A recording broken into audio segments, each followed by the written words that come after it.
before I forget. So good afternoon, you're very welcome. Welcome to this session, which is how to work with recruitment agencies to recruit trustees. This programme is part of our wonderful trustee learning programme, which has got many sessions to it. So I hope that you really enjoy the session today and check out the rest of the programme as well.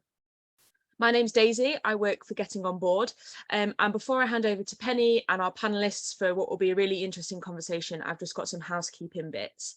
So I've just clicked record on the session, so the session will be recorded and you will get access to the recording via an email after this session. We haven't got any slides to use today, so you won't be getting that in an email, you'll get access to the recording. So could I ask you please to stay muted on the call unless you're asked to unmute, and that's really important because it helps us make sure that the recording is clear as possible for everyone and that we can hear everyone talking clearly. If you benefit from closed captions, they are available and you need to enable them on your side. If you're struggling with that, just drop a message in the chat and I can reply to you and let you know how to do that. Please feel free to use the chat as well. Please introduce yourself, tell us why you're here, why this event is interesting to you, and use the chat to ask any questions as well. Penny is a wonderful chair and I know she's got loads of questions that she wants answered, but also we'll use your questions from the chat to our panelists as well. Please can we just ask you to make sure that the comments stay respectful and useful. We're here for a really productive and interesting hour. And lastly, before I hand over to Penny, I just want to give a big shout out to our sponsors who are with us today as panelists as well. And our sponsors, Charisma, Starfish, TPP Recruitment, Peridot and Diversifying Group are really supporting us to keep our trustee learning programme free and accessible, which is really important to us to make sure as many people as possible can benefit from the learning. So thank you very much for your support and thank you very much for being with us today. So on that, I'll hand over to Penny, who is going to chair the session from here. Great, thank you very much, Daisy, and welcome everybody. I've been really excited about this session. It's sad, I need to get a life, I know, but we've basically got 5 major trustee recruitment brains in this room, and we're going to spend the next 58 minutes pummeling them for information and getting, bleeding them dry for trustee recruitment top tips. So this session is partly about how and why to use a recruitment agency, but I think it goes beyond that into actually getting some top tips into current best practice in terms of trustee recruitment.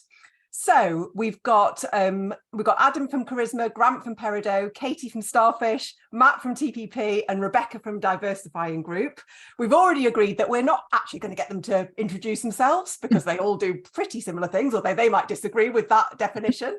And we're going to go absolutely straight into our first question. And as Daisy said, please feel free to use the chat to ask your questions and to make your observations. It often makes a really rich session if we've got you jumping in as well. So I'm going to come to Rebecca first, and I guess to talk about the normal way that trustees are recruited, because still in the widest charity sector, the most common way of being recruited as a trustee is by being asked, like through a tap on the shoulder. So why is that? Why do you think so many trustees are still recruited in that way? That's a really good question. I think, to be honest, it's quick and it's easy, and trustees are potentially quite time poor. I'm trying to be sort of super succinct, but I think that can work, but it does mean that there's, not a lot of diversity of thought there. If you're in your network, you're all probably thinking in similar ways with a similar life experience. So yeah, quick answer, Penny. It's easy and the trustees are time poor. And why should we not? I mean, you say it's easy, but it's a quick win, isn't it? It's easy and or a quick way to lose. Actually, so it's not something you can use agencies. Of course, you can, and obviously we're all here advocates for that in certain ways for certain reasons. But it becomes a an easy thing to do, not necessarily a good thing to do. Yeah. So let's talk about that. Matt, what would you add to that? So why should charities be recruiting openly? Why should they follow a formal process? Rebecca's touched on the main point already, I think, which is that you will end up recruiting people with the same or very similar life experiences and an approach in terms of how they would think about solutions. So I think it does lead to quite a homogenous board in that respect. So I think, yeah, the biggest reason for open recruitment is it's fair, and it does open up the channels to a much broader audience of potential candidates. So we can recruit talent from a much broader base. Are there things about the process itself which is helpful? So beyond attracting a broader set of people, what's the difference between having a process and actually just inviting somebody along to your next meeting and completely bypassing all of the interviews, the conversation? Grant, what are your thoughts on the process? Okay, I need to be careful not to overreach here in terms of the time available. So stop me, Penny, I know you will. So the first thing I'll say is that the thought and planning that goes into processes that are open, that are agency-led, are more intensive. It's easy to go and sort of ask people and tap people on the shoulder, as you've said, but actually to plan properly for doing your skills and diversity audits, to plan properly for what the organisation really needs to meet its strategy, to put the time into that, to put the time into building the communications that you're going to put out there, the narrative around the organisation, where it's at and why trustees can help, the thought that goes into actually wanting to improve governance. All of that is a start point, and there's many people out there, whether they're consultants or agencies, that can help with that. And then a structured process gives candidates the surety that you're a professional outfit, that you're running a robust process, that they're more likely to get induction and development potentially, and be supported as trustees, and that the whole experience of trusteeship is going to be professional and structured, etc., etc. So, I'm talking about lots of different things there, but to set yourself up to succeed takes a lot of thought, time, and planning. But it is worth it. And to talk very briefly to the first question around why people still just tap each other on the shoulder and look within their immediate networks, it's because it takes time, it's because it takes resource, and it's because it takes planning. And I think charities need to start thinking about, those that are still doing it that way, need to start thinking about the benefits that they'll get from a more structured process in terms of budgeting for resources and planning for the time and succession properly, because it really does help the charity in terms of its leadership and development. So I'll stop there. Thank you. Rebecca. Just on that point, that's really everything. I completely agree with everything. I would just add that the objectivity piece that we can offer, you won't get if you're just tapping your mate on the shoulder, I think is just really important and will lead to a really successful appointment. And it can get things off on the wrong foot, can't it, tapping someone on the shoulder, because you're essentially kind of asking for a favour. And then if that person then doesn't contribute, doesn't come to meetings, doesn't read the paper, it's much harder to have that difficult conversation than if actually they've been through a very formal process. So Katie, I'll come to you and then I'll come to Adam. So Katie, why would a charity use a recruitment agency rather than doing it themselves? Well, I think Grant's touched on a lot of the reasons that it does support good governance. It does help to broaden diversity on those boards. I think maybe the piece that hasn't been mentioned yet, which I think is important also from the candidate's perspective, is that they have a kind of a go-between, if you like, to ask the questions, to gain access to the information they need. And I do think that sort of formal process allows candidates to really think about how they could add value, to really think about how this sits alongside other commitments that they have, and to really think about the responsibility and the scope of the trustee role itself. And that does avoid some of the things that you were saying, Penny, that if you're tapped on the shoulder, you maybe feel like you must do this because your friends asked you. But in reality, do you have the time? Do you actually have what the charity needs in terms of skill set around the board at that point? So I think there's something about the openness, the inclusivity of a formal process and, the robustness of it, as Grant says. But I think it does also build candidates' insight and understanding of the organisation and really make them think about whether or not this is something they want to commit to. I think that's a really good point. And of course, most trustees are volunteers, so they should be interviewing the organisation as much as the other, they should be selecting the organisation as much as the other way around. And I guess that go-between role really helps in that. So Adam, what can agencies do that charities can't? Yeah, and I think just picking up on that point around, trustees fishing in their own pools, sometimes it can be difficult to say no to your peers and your friends and people like that that come through a process. So actually, one of the advantages of working with an agency like ourselves is that trustees can still feel like they can put forward names, but then actually, part of that process is you're putting everybody through that same process. So, we get the opportunity to then vet against all the things that, everybody's just said to say, because it may well be that they are the right person and they've got the right skills and actually they're bringing great things to the board.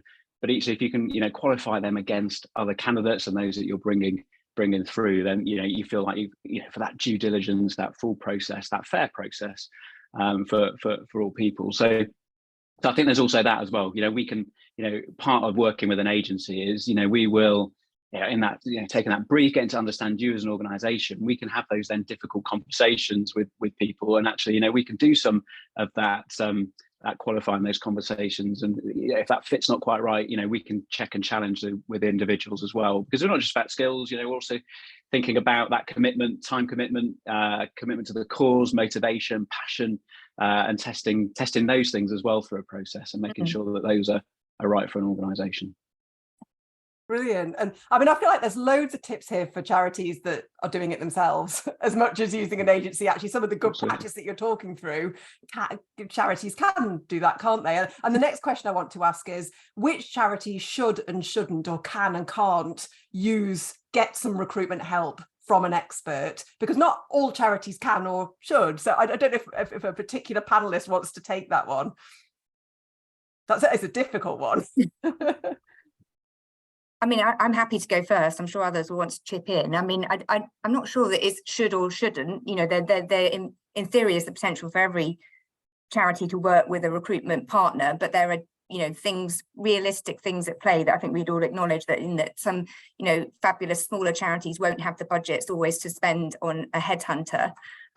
So that is a consideration, and hopefully some of these sessions do support those kind of organisations to think about how they manage the search and the process, and other networks that they can use or access to support that. I suppose there is something around being ready to recruit. So sometimes in an organisation's journey, there may be a need or a reason to do a board review, to look at skills analysis, to look at what you need in the next wave of trustees. So that's not that you shouldn't use a recruitment partner, but maybe something you want to work with a recruitment partner on or do before you shape the trustee brief that you're looking to recruit to. So maybe some things to be thoughtful of rather than should or shouldn't, I'd say. Yeah, that's great. Thank you. And Rebecca, I know you've talked about this before about, is an organisation ready to recruit, whatever that might mean?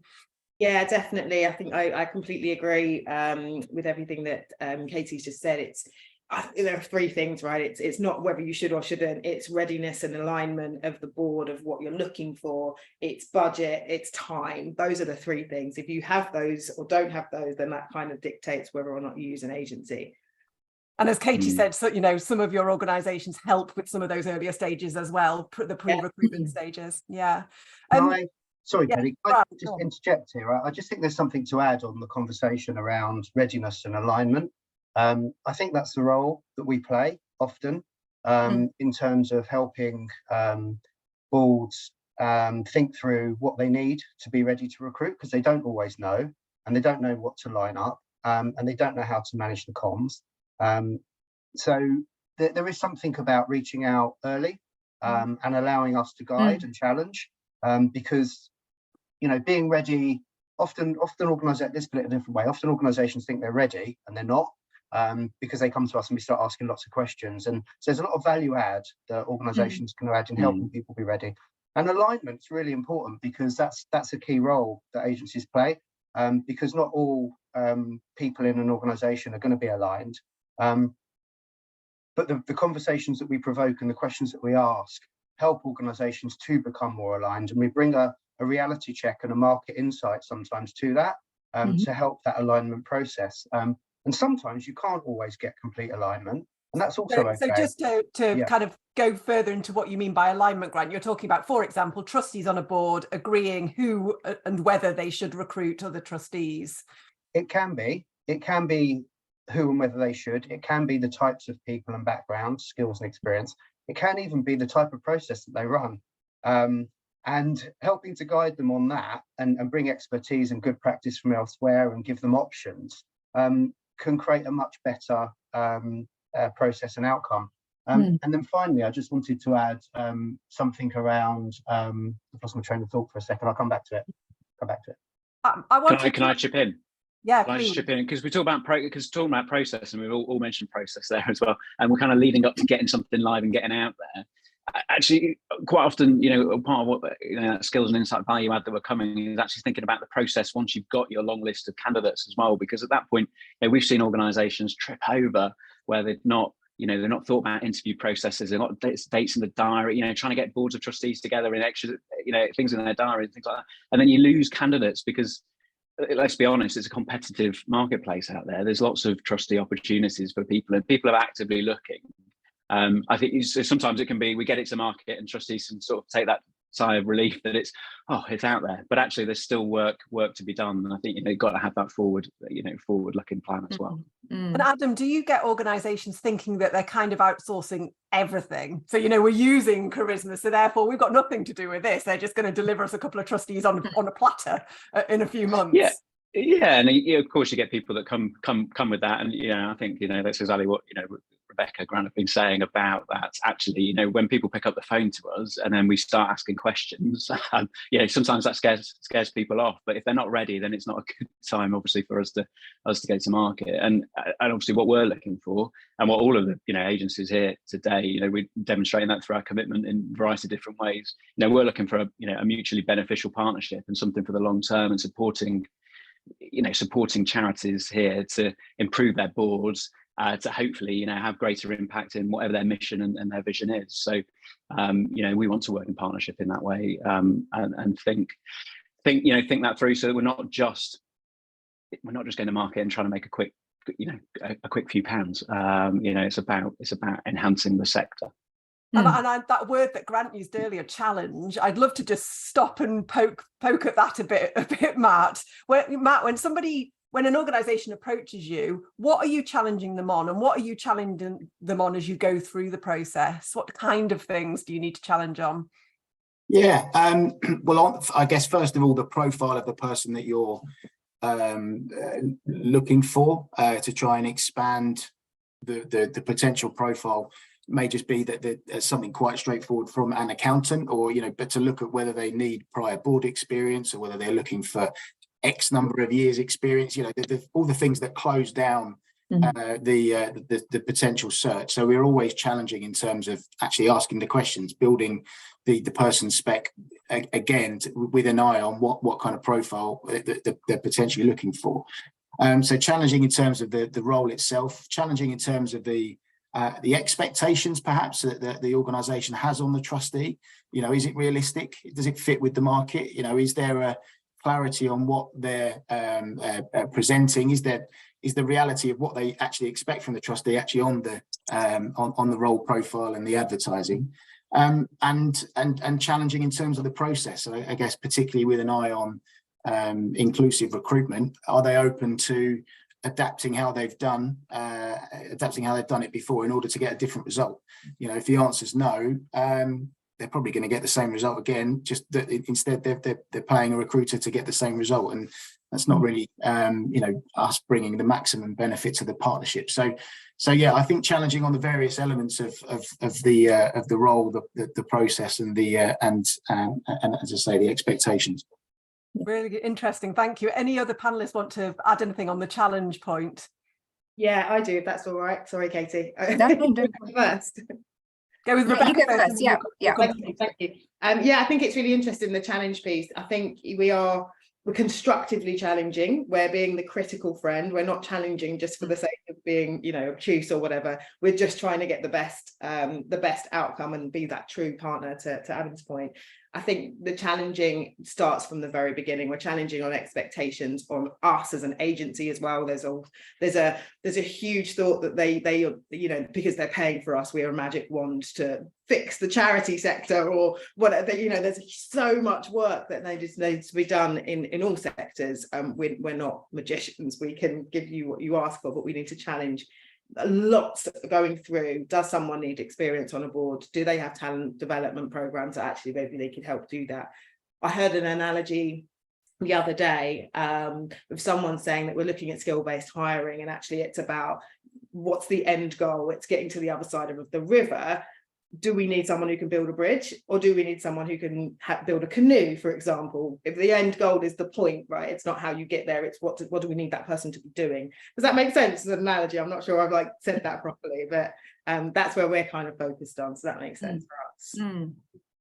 Yeah, I think I was just building on all of those points, really. I think there's something for me in terms of how you work with clients through these processes when you come to talk about candidates, and supportive challenge and insight that we can provide about who they actually meet. I think I've found through experience that, you know, boards can be very up for thinking about different kinds of candidates at the beginning, but when you get to the sort of reviewing stage, there can be a tendency to go back to quite traditional funneling methods and say, oh, actually, yeah, we need this experience, or we need that, and to apply, you know, too narrow a funnel, which actually, you know, means that you are in danger possibly of recruiting in your own likeness again. So there's something about our role, I think, of saying, actually really look at these candidates, this is what they can offer you. And also, I think you can't always tell a really good board member on paper, actually. So there is something about working with us so that we can test a slightly broader field in that way.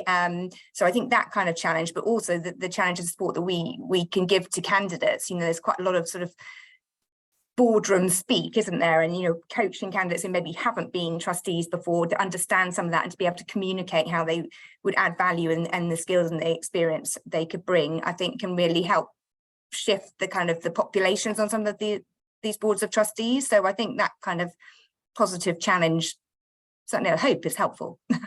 Thank you. Grant. Yeah, the area of challenge that's more frequent at the moment is diversity. So we want a diverse shortlist. Okay, what does that mean? What is diversity to you, and why? And this is really important because it's not always been thought through, and people make assumptions on what diversity means. And we need to build a really clear picture. If we're looking for a particular protected characteristic, we need to know why. And when we're speaking to people with that characteristic, it's how can they add value, and what are they going to achieve? Is it a real role, or is it optics? And you know, that's really prevalent at the moment. So yes, Matt talked about, you know, challenging the role profile and opening it up. That's part of that, but opening up how, and how can we be really directive about what we're actually looking for and why, and how people can add value. And that's where a lot of this challenge comes in at the moment. It's getting people to think uncomfortably about what they're really looking for. And the final point here is just around culture and culture fit, and challenging what that means again. You know, isn't it really good to have people that make you feel uncomfortable, and will disrupt the status quo and won't keep things the same? And that's not always an easy conversation to have, but it's a positive one to have, because you get a really good sense of where organisations are at. So yeah, I'll stop there. Thank you. I mean, this is such an interesting conversation, isn't it? Because we're going right now to the heart of good governance, and not having a room full of mates who just, you know, really nice to each other, know each other, and just agree with each other all the time because they've all got very similar backgrounds and they want to get on. Yeah, so getting people to think uncomfortably, I love that. Now, thank you for your questions, Darcy and Sophie. I've seen them, and I'm going to weave them in as we kind of come on to those areas. Other people, please feel free to ask questions.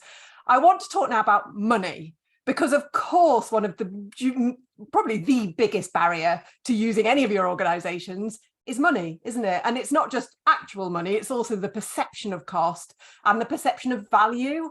And I'm really, really interested in the fact that generally organisations have no budget line for trustee development or recruitment. And I'm saying this, getting on board isn't, we know you can't commission getting on board. So I'm to recruit trustees for you. So I feel like I'm kind of fairly independent voice on this, but I see organisations that are really happy to throw loads of money at staff recruitment and use expert help for that, but go, when it comes to trustees, we couldn't possibly spend money on that, as if somehow, you know, recruiting the most senior leaders in your organisation is less important than recruiting staff. So I mean, I'd love to know, how can the cost of an agency be justified? I don't know if that's the right way of asking the question, but thoughts on this? Which panelists might want to take this first? Yeah, I can jump in at that point. Yeah, and I mean it's interesting that you start there with the budget line, isn't there, about the no budget line for trustee recruitment, or actually organisations, and this is part of the check and challenge, I guess, that we put through there, that might not have a budget line other than for the sandwiches for the board of trustees. So it's thinking wider, because these are the people that are ultimately responsible for the organisation, for being guardians of that vision and that mission, and wanting to see that organisation thrive, and to work so effectively with the senior leadership team to help deliver that strategy. So I guess you could always throw the question back and go, well, why wouldn't you want to invest in that? Because I think everything from an organisation flows down from the top of the organisation, and that's from your chair, isn't it, down across the organisation, from that strategy, that vision, that way you're going as an organisation, to the whole culture of the organisation. I think one of the lessons that a lot of organisations learn in the last few years was actually through pandemic. Those organisations that had engaged boards of trustees, that had that strong working relationship between board and senior leadership team, those were the ones that were able to respond and react quickly, and to react well, and to navigate their way through.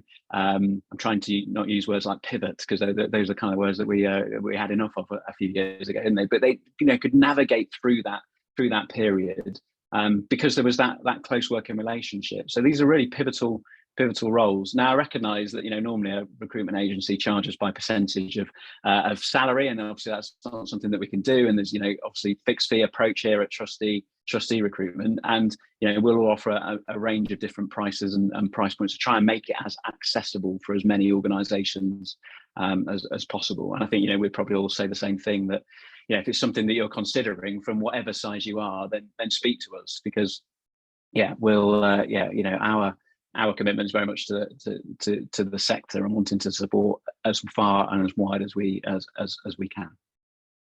That's great, Adam. So you're talking about the big picture, why trustees matter, why we should be investing in our boards. If you're, are there some kind of nuts and bolts justification? And if we're talking about, and correct me if I'm in the wrong ballpark here, but if we're talking about £3,000 to £8,000 per trustee, with possible discounts if there's multiple trustees, possibly it's more expensive if you're talking about a chair role and so on. Am I in the right ballpark? Give me a nod if I'm not. Shake your head if I'm, ish. Okay, so maybe things are getting more expensive in your world as well as they are everybody else, because everywhere else, because our costs are all going up. Are there justifications internally that somebody who's inside an organisation, for example, a CEO might be thinking, I'd love to use an agency for this work, I haven't got capacity to run this myself, I haven't got the expertise. What justification, are there other justifications that they might make to their own board? Yeah, sorry, I'll just jump in if that's all right. Sorry, Katie, I've done it again. No, we're also in the same time frame. No, that's fine. Go for it, Rebecca. I think it's the cost of getting it wrong, and the representation that different board members are going to have on that board. It's research, we've all seen the research that shows the more diverse your board is, the better it is for business. So the cost of getting it wrong should be the justification for going and doing it right, or a different way at least. Thank you. Katie, were you going to add something to that? Yeah, I mean, I suppose, I think that as Rebecca says, you want the best possible appointment. And actually, if you work with a recruitment partner, it should take you to people you don't know, as well as, encompassing those that you do. And we would always want to explore those networks, but it should, give you the best possible reach and the best possible candidate. And it's quite sort of skilled, nuanced search, I think, appointing to voluntary sector roles. And as Rebecca says, I think you don't want to get it wrong. And in many ways, going back to Adam's point, if charities commission all sorts of services for the good of that charity and for its impact, really. So why wouldn't you do it here? I think would be and invest it for a good return. But I say that mindful that not every charity will have that budget, as I said earlier. Yeah, I think that's, and Matt, I'm coming to you in a second. I think it's a really good parallel to draw, isn't it? How where we have budget, and not all of us do, we're very comfortable spending it in some places and then not so much others. And this is one of the ones where sometimes there's some reticence, which feels a bit misplaced. Matt, you were going to add to that. Yeah, I think Adam's point about COVID was right, and I think the sector's in such a state of flux at the moment with the cost of living and all the things that are happening to the sector at the moment, that it's more than ever important to be having the right people making the right decisions. And I think that any CEO facing challenges from the board around expenditure on that can use that just how key it is to have the right people making those big strategic decisions. But in addition to other boards then setting unrealistic expectations on the CEO to manage a process that's going to deliver some fantastic diversity and a new round of trustees without adapting how they're going to go about the process. And an agency will obviously bring challenge and a new approach in that respect. So balancing out the expectations and the reality of actually carrying out that search, I think. Yeah, thank you. Grant. Yeah, I just want to add quite directly, and we've seen some of it in the chat here, organisations struggling to recruit trustees. The reality is that actually advertising for trustees doesn't really work. That there's a whole pool of people that don't really know yet that they want to be trustees and can be trustees and wouldn't know where to look, and if they did see the advert might not apply. What we do is we access those people. We signpost to getting on board. We tell them about what trustee roles are. We bring in new talent to the sector. This all adds value. It adds value to the organisations in the sector. And it solves a problem. There are a huge number of people that want to become trustees and will become trustees if asked in the right way. We can explain articulately what it is they're getting involved in that would never apply for an advert, let alone see it. So that's a big reason. You're broadening that talent pool hugely. Okay, thank you. And I balked when you said that. Advertising for trustees doesn't really work, because on the face of it, I actually disagree with that statement, but I see what you mean. Most UK adults don't know about trusteeship, aren't looking to become a trustee, don't know the organisation that they might join, don't know anything about the charity sector. So if all you're doing is putting out an advert that's very dull and legally and, is do you want to be a trustee? Most people just scroll on, don't they? So your ability to actually go out and find people is something that organisations can't necessarily do. So we're halfway through. I want to keep us motoring, but I want to come to Grant Riley's question in the chat here. I have seen all the questions in the chat, coming to them, I promise. Although Anna, I think yours might be outside of the scope of this session, but let's see. So Grant has said, his organisation's particularly struggling to get office holders like treasurers, and he's wondering at what point is it a good time to speak to an agency when they don't know whether or not they might use an agency? When are you happy to have that conversation? And I'd like just one of you to take this question, because I expect it's the same for all of you. So Adam, in your case, when would you be happy for somebody to ping you an email? Yeah. 1 o'clock when we finish this session? I think that's probably the answer for everybody else from there, wouldn't it? Yeah, look, always happy to have that conversation with organisations that are out there looking. I've had 2 this morning with organisations that have been looking for trustees that have picked up the phone to us to ask for a bit of help. And with some of, we're one of those, not got the budget to be able to work with us, but we've suggested a few things. We'll have conversation with them, and I'm very happy to do that. And I'm sure that's the same for everybody here. Great, thank you. So we've got a question which hasn't come from the chat here, but it's come from a charity, and they said, local knowledge is important to us. What steps would you take to reach trustees from our local area? Matt, let's come to you on that one. No problem. Targeted local advertising, obviously part of what we can do is expand the advertising of the role in local areas, so we can look at those options. I think as recruiters we're all focused on search and identifying new candidates, and there are a number of tools that both are databases and other databases that we use that allow us to do searches that are geographically linked. That's something that we're all adept in doing and will be very experienced in being able to do. But I think it's finding also not just advertising options, but networking groups, groups of where there are interconnected people, and then making sure that they're able to put the advert in front of those groups as well. So being able to search, as I say, particularly networking groups, local chambers of commerce, whatever it is that we're looking for. And then once we're in that geographical area, looking at referrals from within people that are already in that geographical area as well. So being able to kind of tap people on the shoulder that way. So it's this, I think it focuses a lot more on that research and the search side of things that we're able where we're able to best focus on the local talent. Thank you. And I think Sophie's got a question here, which I think is along similar lines. So she says, I'm a trustee at the Vegetarian Society, which instantly excludes 90% of candidates. How can agencies support organisations like us to reach candidates with niche lifestyles? Who'd like to take that one? Grant. These are the easiest searches because you've got a finite, finite search parameters, where would we go with something like this? Well, Twitter's good. Hashtags are good. You know, there's all sorts of search you can look at. You can look at people's social media profiles. You know, you can see where people are contributing to discussions such as this. But actually, there's a lot of networking here that goes on. So it's about knowing who to speak to and where they might be. So people that are active for a particular niche cause or a niche, they're usually the people that you either want or will know lots of other people. So it's about finding those active people. But, you know, at risk of going on, I think that actually the really finite searches are the simplest, because you can put your time and effort into the desktop research. And then once you're into a network and once you're into that search, it's fairly straightforward. You're not going off on all these different tangents that sometimes searches lead you on. Great, thank you, really interesting. So I guess at this point, because I want to start to talk about selecting a recruitment agency and then the process that you go through to find trustees.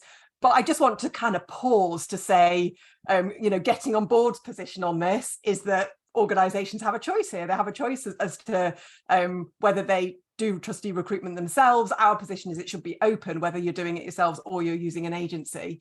So we're not necessarily saying everybody's got to use an agency, because actually numerically most charities are probably too tiny to have the budget, numerically speaking. But there's a whole massive batch of charities in the middle that probably could and should be using an agency that aren't. So we're starting from the beginning, and our charities here are selecting an agency. Rebecca, how should they go about that? How should they go about selecting an agency? They need to do their due diligence. They need to meet with a few. Again, I think we've had this discussion before, Penny, haven't we, that there are still some sort of old relationships that mean that certain agencies get lots of roles and smaller ones not so much, or newer ones not so much. But I think it's definitely just around having conversations. Does the agency understand what you're looking for? Does the agency understand your mission, your purpose? Are they aligned? Can they help? Do you feel a partnership? I think a lot of because of the partnership piece, you do need to feel an affinity with the person that you're working with. See the whole team. If you're having meetings with the C-suite, but the team is somewhere else, like in a back room in a basement somewhere that you're not going to get to meet, that's not great. How do you get that sort of true partnership? So I think that's really important. It's just talking to the individual agencies. We're all in this together, trying to change the world. So no one's sort of competition here. We're all just hoping that we can help as much as possible. And how does this relate to this idea of challenge that you were talking about earlier? Presumably when a charity is looking for an agency to work with, the charity should be pleased to be challenged at this point. So rather than having an agency that's like, yeah, we'll just do whatever you want, just give us a check. Actually, if the agency is saying, can we ask you more about this, that's presumably a good thing to be welcomed, is it? I mean, I would say so. Sorry, Adam, did I jump in before you then? That's fine. I think it goes back to something that Rebecca said there about, you know, have they taken the time to understand you? What insight do they show and demonstrate in terms of understanding you and what your needs are? And I suppose the other piece is maybe to talk to them about what they, you know, to get an understanding of the track record and, you know, what they've done before. How might that prepare them, particularly for your organisation and what you're looking for? And I think, as Rebecca said, you know, people do buy people. So just to really get to the bottom of whether or not the team you meet is going to be the one that delivers the work for you, because that partnership is really key, I think, you know, from start to finish. And I think we would all probably agree with that point. Absolutely. Right, thank you. Adam, did you have something you wanted to add? I wasn't sure if you were just making agreement noises or... Yeah, absolutely. Yeah, full agreement. And because that partnership, the words obviously Rebecca we've been using here are really key. Ask to take up references, look at case study, that track record. Any one of us would be happy for you to pick up the phone, speak to people that we've worked with. Ask those types of questions, and Great, thank you. And Grant, I'm going to come to you, but I'm also going to throw a new question at you. So when you made your comment, and the question is about the stages that for a charity, what are the stages that would involve working on a trustee recruitment campaign with an agency? What are the different stages? Okay, so I just wanted to add to the previous discussion, excitement about the cause. You need to look for an agency that actually cares about what you do and are going to pass on that enthusiasm and motivation to candidates. And the second thing is actually we're really keen to make sure that the people in our board practice are trustees themselves and can talk about trusteeship from a point of experience, and sometimes that's really useful too.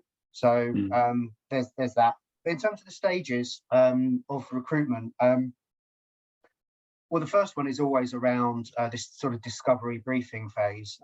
This is where the organisations are going to get challenged in terms of their thinking. More so than others. I mean, we won't partner with organisations that we sense don't really want that challenge. They've got a fait accompli. They want you to transact what they want. That's not for us, and we steer clear because we can't add any value really, and we're not just going to run a transaction. So that first stage of getting to understand each other and getting to understand the organisation, the stakeholders involved, and that's warts and all really. I think it's really important that an organisation we get from an organisation a really clear picture as to what's positive and what the challenges are, so that people don't come into a role a little bit down the line and find that it's not quite as it was pitched, or that there are issues they didn't know about. And you can't blame that on candidate due diligence all the time. You've got to take responsibility as consultants for that. So then you might have to agree a narrative, because I saw was it the Thames Water Trust Fund put in a comment there about sometimes organisations have got some challenging press or some issues or whatever it might be, but you need to address that. You can't hide from it. So how are you going to communicate? So that first stage is all about working out what the brief is, where the organisation's at, and how you're going to communicate to people. So you've got real clarity on everything and you're aligned. So the organisation knows what you're saying, you know what they're going to be saying, they're going to be sharing the comms. So all of that's set up. The role profiles are right and appropriate, the language is inclusive, etc., etc., etc. The next stage is then obviously you go out to market, attraction phase if you like, and that's about the search, the advertising, the social media, bringing candidates through, having those conversations, potentially getting organisations involved in some of those conversations too. Candidates will want that, and agencies can only assimilate so much information, knowledge, history, context that we need support. We need that partnership to work together. Then there's gathering applications, acknowledging, talking the organisation through, long listing, short listing, and then an assessment phase, which we guide every organisation on, sometimes different. Sometimes it's one stage, sometimes it's two stages, and it involves different stakeholders. So I've skirted over that last bit a little bit quickly, just in case anybody else wants to add some value there from my peer group. And actually, I might move us on if you don't mind, because that was a good summary, and I'm aware we've still got loads of questions, and we're kind of 3/4 of the way through now. A great question here, which I'm going to throw at Matt, which came from a charity offline, which is, what do I, as a charity, need to do to make this process a success? Which I love. I wish every charity was asking themselves that question about everything. Well, I think Grant's just touched it. For me, he spent a lot of time talking about the importance of that alignment, the briefing stage, because having a charity that is invested the time that's needed in that phase is crucial. So my first tip is that invest the time, be open to challenge back. That is the part where a search can, a poor briefing will lead to a poor result. And so I think that is the most critical phase. Be ready for that. But yeah, be open to challenge, but I think it's important to challenge back as well. Be ready to, it's a two-way partnership with your recruiter. So I think that is pretty crucial too. I think we've all probably had instances where organisations have a process and then change it, or want to change it or add new layers into the process. And candidates, you obviously get quite frustrated. So I'd say the importance of having a clear process and sticking to that, and being aware of what that process is, and booking time in the busy trustees diary, and that, I mean, that's critical, having that in the diary at an early stage. And yeah, I think having clarity on why you want what you want, or why you're looking for what you're looking for. It's been mentioned a couple of times, I think, but wanting a particular element of diversity really for no other reason other than you've just decided that it might, the optics of it look good externally. I think investing time in actually really having a clear understanding about what this person will bring to the board. And I think the most important point is probably actually not thinking that it's done when an appointment's made, and not forgetting the importance of the onboarding. To go through all of this time with a recruiter to then fail with a poor onboarding and to lose that person immediately would be a disaster. I think it's to think through that part at a much earlier stage in the process, and to really think through, once this person's joined, what are they going to do in terms of induction and training and buddying and things like that. That's such an important point, Matt. And yesterday I was at a conference and somebody said to me, we've just used an agency to recruit 3 trustees. They only recruited 1 and she only stayed for 6 months, as if that was the agency's fault that they only stayed for 6 months. And, I didn't ask for any more because I didn't have time, but I just thought, yes, that sense of actually once the recruitment, it's done, and therefore the job's done. There's nothing more to do. I think it's a really important one. So let's move on to diverse candidates. How do you make sure you reach diverse candidates? What are the questions that charities ought to be challenging you on? And I'm interested in how you challenge back. So Grant's point about optics, how should the challenge work in both ways, I guess, at selection point and during the process? And I'm asking so much here because it's a huge topic and we could spend 2 hours just talking about this. And what are the ways that you can reach a diverse pool? Rebecca, I'll come to you first. It's the name of your organisation. What can I do? Exactly. I'd have been disappointed if you didn't come to me first.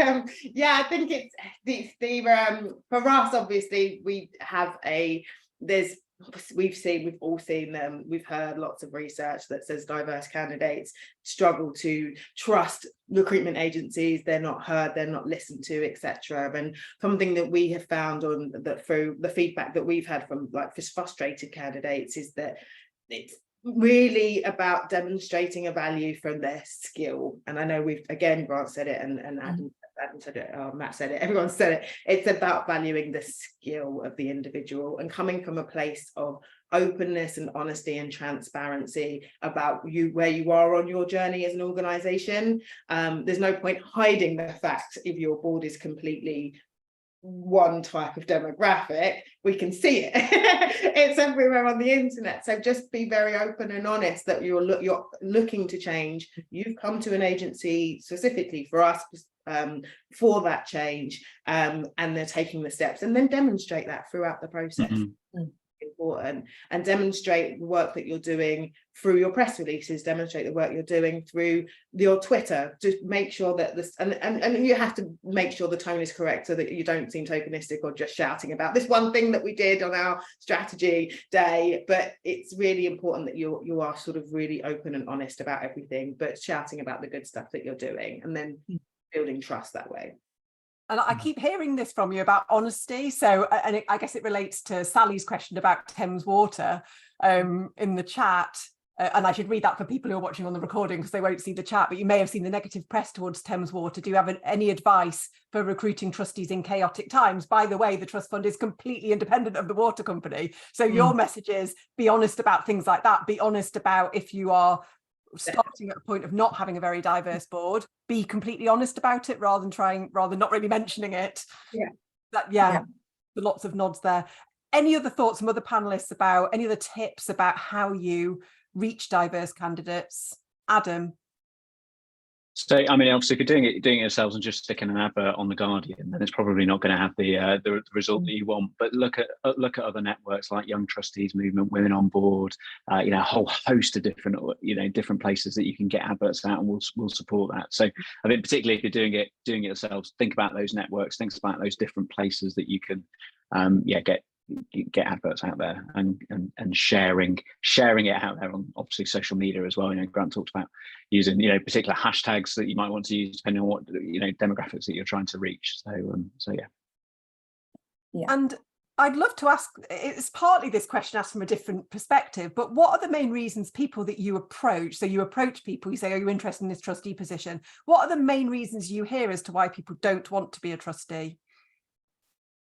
Matt, shall I come to you on that one? Matt, I'll come to Matt and then Katie. I was going to say, yeah, okay. I think it's that honesty piece. I think it's been mentioned. I think if they can, people can see if people are trying to cover up an element of the trustee role that, you know, that isn't mentioned in any of the advertising. So I think being honest, and I think, but the biggest thing that why people wouldn't do it is time commitment. People will just say, I haven't got the time.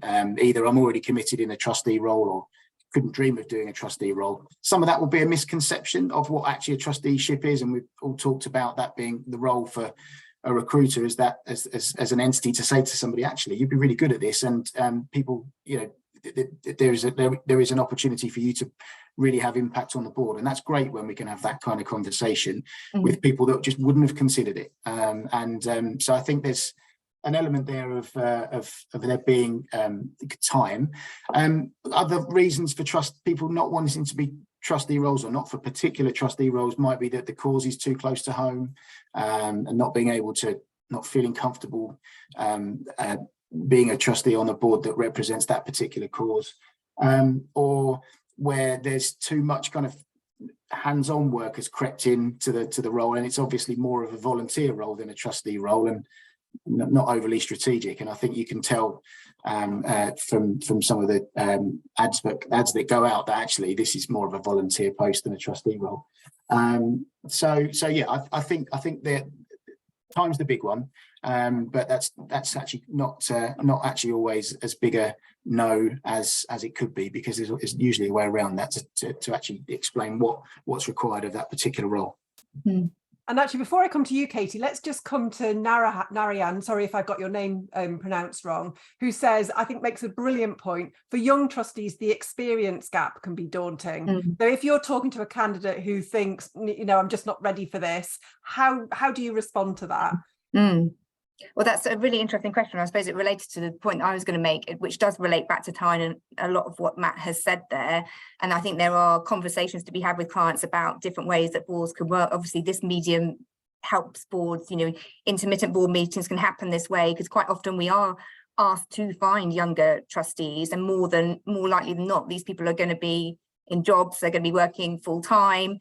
And so it does come back to that time piece and how that works and how you open up the funnel. So I think that, again, there's a sort of openness and conversation and a really important role that I think we can play in terms of taking opportunities of people who wouldn't have thought that they might join this particular board, or who may feel that they don't have quite enough experience in life or their career yet to contribute, but actually they really do. So I think that sort of openness of conversations and coaching and supporting and working with candidates so that they understand, you know, how they could contribute and how that would be valued by the organisation is all an important role for us to play in a search process. And I think, as Adam said, is not always what you would get through advertising. Though you know, it's really important, as Rebecca said, in all of your materials to say what you're really open to and what you're looking for and where you are in your journey. But I think it's quite a common feeling for younger trustees to feel like that, particularly when you look at a board and it is all at this stage people of a certain age and you know, a very long bio underneath their name. So, you know, I think we have to support and challenge in a positive way around that. Yeah, absolutely. We've just got a few minutes left. Grant, I'm going to come to you to make a snappy point, and then we're going to go to Barris's question in the chat. Yeah, the snappy point is building on all of what's been said. If you're going to be the first person that's very different on that board, it's not just about all of the articulation of what we've discussed. It's about what support is there. Yeah. Okay. And how can we ensure those people are going to be supported? That's really important. And it's things like buddy schemes and support before board meetings that have to be thought through and advised on. And we see this stuff happening in places. So we have ideas that we can bring. That's all I wanted to add. Right, thank you. A really valuable point. Barris has asked, how can young but experienced, I guess experienced or inexperienced, aspiring trustees interact with recruiters? So I'm going to ask just one of you this, because I expect, again, the answer is probably quite similar. Rebecca, what would you say to a candidate who hasn't seen a particular role, but is interested in general in being a trustee? Yeah, it's the same answer as it would be for a client. Give us a call, we'll have a chat. We'll see what you want, talk about your values, give you some more information about what a trustee might be, a trusteeship might involve, and we'll help as much as we can. Brilliant, thank you. There's a question from Darcy about interview questions. Let me just find it. So when talking to a potential new trustee, what key question would the panel ask? But I'm not going to ask all the panel, because otherwise we're going to overrun. So Matt, what would be a really key question for you to ask if you were talking to a potential new trustee? Why are they interested in being a trustee for that organisation? What's the motivation behind their application for the role? Immediately get a sense of whether that's driven by passion for the cause, the desire to make a change, or I want to build my CV, which obviously, you want to try and steer away from that end to a degree.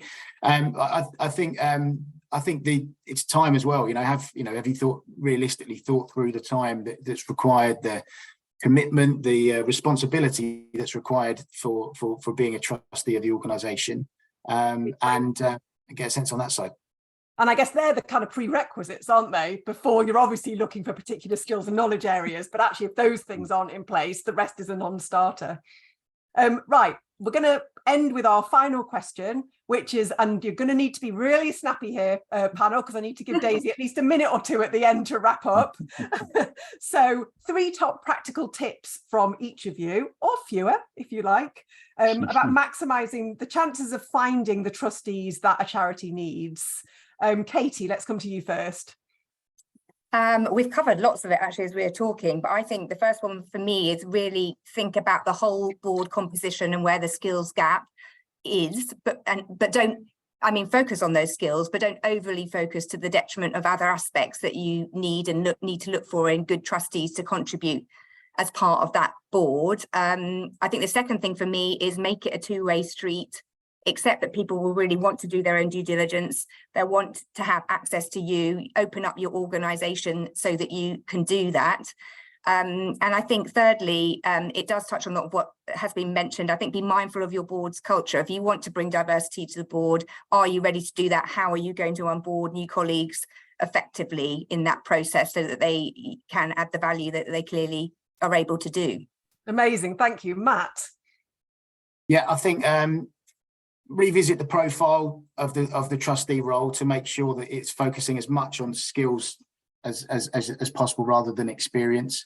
All of the things we talked about have been encouraging a fair, open and inclusive recruitment process. So seeking as much advice on that as you can, speaking to recruiters, reading the Getting On Board guide that came out last year, and absolute clarity in terms of expectations from the role. And what you're looking for the new trustee to do in post. Thank you. Adam? Yeah, obviously all of the above. And please tell your story. Tell your story about your organisation, and you are, Grant said it right at the start about narrative. Get it out there, get it in the calendar pack, the strategy, the vision, the mission, use videos, if you're going to get it all out there and get it shared, and bring your organisation to life so that people want to come and to serve with you. That would be my first. And my second and last, I'll do to please look after your candidates. Look after your candidates. That candidate journey is so important. Whether you're working with someone like ourselves or on your own, look after your candidates. Don't move the goalposts. Don't change dates, milestones, all of that. Keep it, keep people engaged. Give a clear sense of what dates you're working to, when interviews are going to be. Look after them there, because they might not end up being a trustee for you, but I don't want them going away with the charity sector doesn't know what it's doing, because there might be a charity down the road that they would be an ideal trustee for. So you're also representing something wider than just yourselves. Brilliant tips here, and I'm leaving Grant and Rebecca with just one top tip each now. Sorry, you've been squeezed out. Grant, what is your top tip, perhaps one we haven't heard? Honest, open and inclusive comms. Brilliant, thank you. Rebecca? Be intentional and self-aware. Lovely. Thank you so much, all of you. That was a phenomenal session. I found it utterly fascinating. I hope everybody else found it useful. I'm just going to hand back to Daisy now to wrap us up. Thank you so much, Penny, and thank you. Again, I completely agree. It was a really engrossing conversation. I just wanted to thank Rebecca, Matt, Katie, Adam and Grant, not only for your time today and the really kind of insightful and expertise that you've given us, but also for your long-term sponsorship of the Trustee Learning Programme. You've helped us make this session free and many of the sessions free and accessible as well. So hopefully we are shifting that conversation around making sure we meet all of the inclusivity that we've spoken about. I've just popped into the chat 2 links. One of them is to our evaluation form. It's really short. We'd really like to know that we're being useful if we are, and if we're not, how we can be. So we'd be very grateful for your contribution. And then the second is a link to the rest of our Trustee Learning Programme. We've got some more sessions coming towards the end of the year that are going to be just as interesting and insightful and hopefully useful. So we'd be really grateful and looking forward to seeing you there. I just wanted to share very, very quickly some further support that getting on board can help with. We've touched on elements of these, so if people can see this slide here. So I've mentioned the rest of our Trustee Learning Programme. You've got the link to that.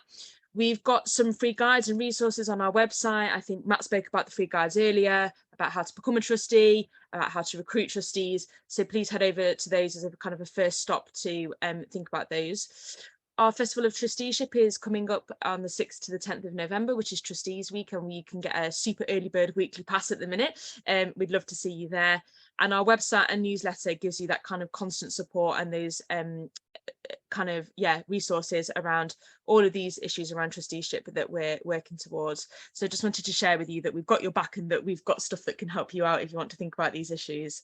So on that note, I will send you off for the rest of your afternoon. Thank you very much for joining us, and we hope to see you at a session in the future. Take care.